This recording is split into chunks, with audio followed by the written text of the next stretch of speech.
આગામી સ્થાનિક સ્વરાજની ચૂંટણીને અનુસંધાને અમદાવાદમાં પ્રદેશ કાર્યાલય ખાતે પ્રદેશ પ્રમુખ ઈશુદાન ગઢવીની અધ્યક્ષતામાં ચૂંટણી સમીક્ષા બેઠકનું આયોજન કરવામાં આવ્યું।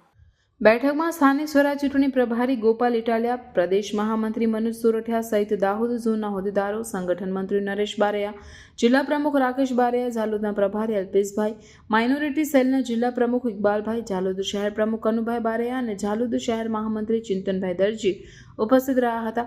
આ બેઠકમાં આગામી ચૂંટણી માટેની રણનીતિ અને આયોજન પર ચર્ચા કરવામાં આવી હતી। પ્રદેશ પ્રમુખ ઈશુદાન ગઢવીએ તમામ હોદ્દેદારોને ચૂંટણી માટે સજ્જ રહેવા અને કાર્યક્ષમતા વધારવા માટે માર્ગદર્શન આપ્યું।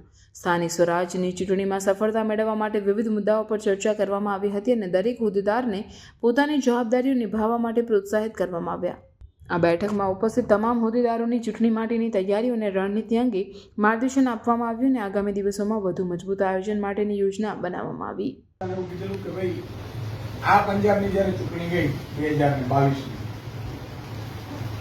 ત્યારે એના 6 મહિના પહેલા સ્થાનિક સ્વરાજ્યની ચૂંટણી હતી। સુપડા સાપ આમ આદમીના થઈ ગયા, સુપડા સાપ, અને 6 મહિના પછી 92 વિધાનસભાની સીટો આપણે જીત્યા અને હવે 95 થઈ ગયા। હમણાં પેટા ચૂંટણી આવી એ 3 જે વર્ષોથી કોંગ્રેસ જીતતું હતું એ આપણે જીતી 95 થઈ ગયા। હવે મતલબ અમારી કાલે મીટિંગ હતી તો ભગવત માન સાહેબ કહેતા હતા કે અબ કટ ઓફ 95 થઈ ગયો, તો માહોલ ફરતા માહોલ બનતા વાર નથી લાગતી।